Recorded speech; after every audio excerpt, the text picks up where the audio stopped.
विठुरायाच्या पंढरीमध्ये आज कार्तिकी एकादशीचा उत्साह। उपमुख्यमंत्री एकनाथ शिंदेंच्या हस्ते पार पडली शासकीय महापूजा। विठ्ठलाच्या पूजेचा उपमुख्यमंत्री एकनाथ शिंदेंसह दर्शन रांगेतील पहिले मानाचे वारकरी दाम्पत्य सहभागी झाले। नांदेडच्या पोटा गावचे रामराव वालेगावकर आणि सुशीलाबाई वालेगावकर ठरले मानाचे वारकरी।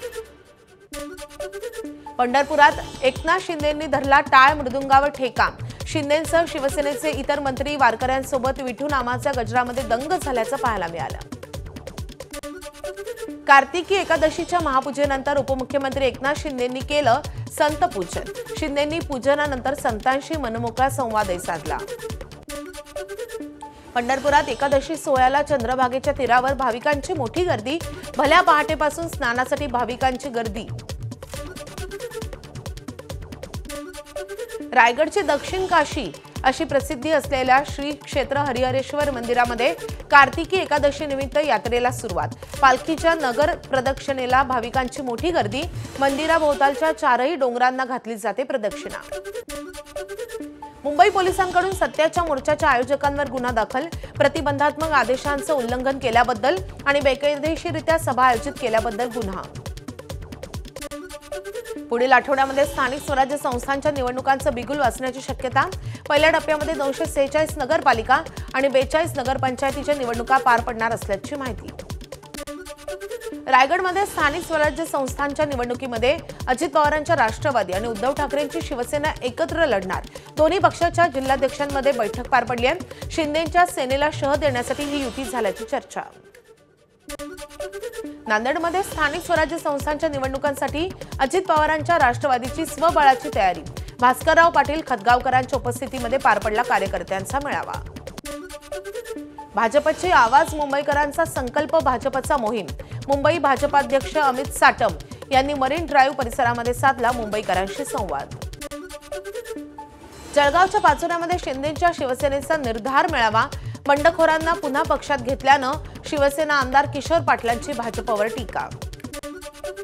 उद्धव ठाकरेंचा 5 ते 8 नोव्हेंबर दरम्यान मराठवाडा दौरा। नुकसानग्रस्त भागाची उद्धव ठाकरे पुन्हा पाहणी करणार।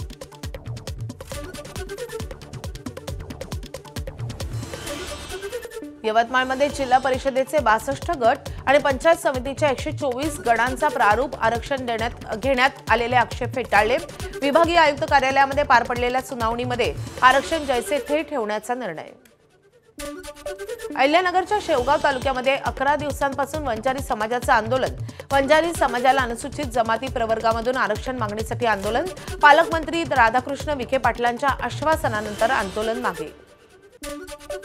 पुण्यामधले जैन बोर्डिंग उद्यापासून सुरू होणार। जमीन विक्रीचा करार रद्द झाल्यानंतर बोर्डिंग सुरू करण्याचा मार्ग मोकळा झालाय। मनमाड मुंबई पंचवटी एक्सप्रेसचा 50वा वाढदिवस साजरा। रेल्वे कर्मचाऱ्यांनी पूजा करत आणि केक कापत केलं सेलिब्रेशन। गाडीचा प्रवास असाच अविरत सुरू राहू दे अशी कर्मचाऱ्यांची प्रार्थना। ठाणे नवी मुंबई कल्याणच्या वेशीवर बिझनेस हब होणार। बीकेसीच्या धर्तीवर ठाणे नवी मुंबई कल्याण डोंबिवली पनवेल महापालिकेच्या वेशीवर बिझनेस हब विकसित केलं जाणार। सिडकोच्या खारघर इथल्या प्रस्तावित कॉर्पोरेट पार्कला ते जोडलं जाईल।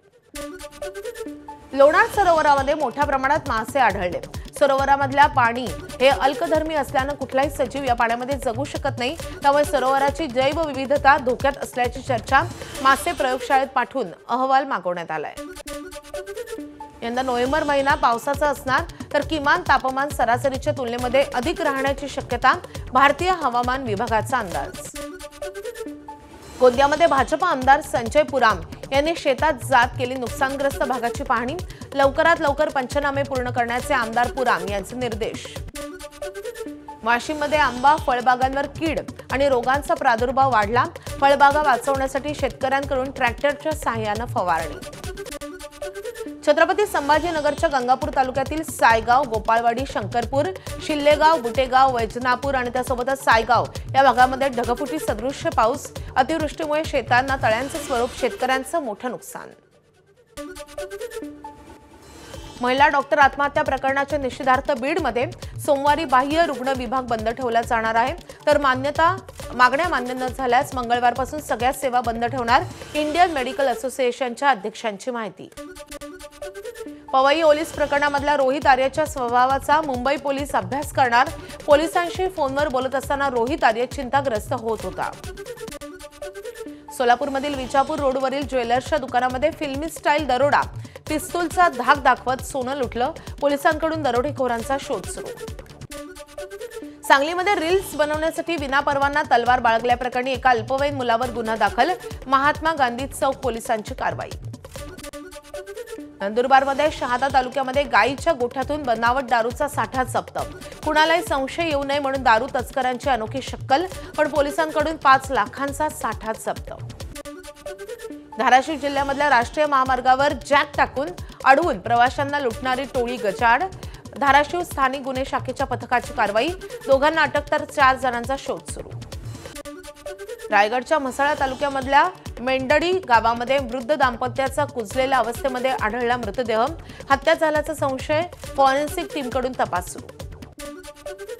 ठाण्याहून नाशिकच्या दिशेने जाणाऱ्या कॅडबरी उड्डाणपुलावरून कंटेनरचा अपघात। वाहन चालकाचं नियंत्रण सुटल्यामुळे कंटेनर दुभाजकाला धडकला। वाहन चालकाला किरकोळ दुखापत। पुढची बातमी जयपूरमधून। जयपूरच्या नाहरगड बायोलॉजिकल पार्कमधील थरारक घटना। जंगल सफारीसाठी गेलेल्या पर्यटकांची बस भर जंगलामध्ये बंद बससमोर वाघ येऊन बसल्यामुळे पर्यटकांचा जीव टांगणीला। केरळचे मुख्यमंत्री पिनराई विजयन यांची राज्यातून गरिबी हटवण्यात आल्याची घोषणा, मात्र घोषणा फसवी असल्याची टीका करत काँग्रेसच्या नेतृत्वातील UDFचा अधिवेशनावर बहिष्कार। विधानसभा निवडणुकांच्या पार्श्वभूमीवर पंतप्रधान नरेंद्र मोदींचा आज बिहार दौरा। आरा शहरामध्ये मोदींच्या जाहीर सभेचं आयोजन। देशाबाहेरचं तजाकिस्तानमधलं एकमेव भारतीय एअरबेस बंद होण्याच्या मार्गावर। काँग्रेस नेते जयराम रमेश यांनी एक्स पोस्ट करत केली होती सरकारवर टीका। उत्तर अमेरिकेच्या मेक्सिको शहरातील एका दुकानामध्ये मोठा स्फोट। 22 जणांचा मृत्यू झाल्याची माहिती। पूर आणि भूस्खलनामुळे व्हिएतनाममधील परिस्थिती नियंत्रणाबाहेर। पुरामुळे 15 जणांचा मृत्यू तर 50हून अधिक लोक बेपत्ता। प्रशासनाकडून बचाव कार्य सुरू। ब्रिटनच्या कॅम्ब्रिजशायरमध्ये चालत्या ट्रेनमध्ये चाकू हल्ल्यामध्ये 10 जण जखमी, त्यातील 9 जणांची प्रकृती गंभीर। 2 हल्लेखोर अटकेत। किंग खान शाहरुख खानचा 60वा वाढदिवस। मन्नत बंगल्याचं काम सुरू असल्यानं शाहरुखचे कुटुंबीय आणि जवळच्या मित्रांसमवेत अलिबागच्या घरी वाढदिवस साजरा करणार। मुंबईच्या DY पाटील स्टेडियमवर रंगणार महिला विश्वचषकाचा अंतिम सामना। हरमनप्रीत कौरची टीम इंडिया दक्षिण आफ्रिकेशी भिडणार। महिला क्रिकेटपटूंनी विश्वचषक जिंकल्यास BCCI 125 कोटी रुपयांचं बक्षीस देण्याच्या तयारीत। पुरुष क्रिकेटपटूंना देण्यात येणाऱ्या रकमे एवढंच बक्षीस महिला क्रिकेट संघाला मिळणार। BCCIचा ऐतिहासिक निर्णय। दक्षिण आफ्रिकेविरुद्धच्या विश्वचषक फायनलपूर्वी भारतीय महिला क्रिकेट संघाला वाळू शिल्पातून शुभेच्छा। वाळू शिल्पकार सुदर्शन पटनायक यांनी पुरी समुद्रकिनाऱ्यावर साकारली विशेष कलाकृती। महिला विश्वचषक फायनलसाठी आजचा हार्बरवरील ब्लॉक रद्द। क्रिकेट प्रेमींची गैरसोय टाळण्यासाठी रेल्वेचा निर्णय। आज हार्बर मार्गावरील गाड्या नियोजित वेळापत्रकानुसारच धावतील। मध्य रेल्वेचे मुख्य जनसंपर्क अधिकारी डॉक्टर स्वप्नील नीला यांची माहिती। भारत विरुद्ध ऑस्ट्रेलिया संघामध्ये तिसरा T20 सामना आज। मालिकेत आघाडी घेण्याच्या ऑस्ट्रेलियाच्या तर बरोबरी साधण्याचा भारतीय संघाचा प्रयत्न।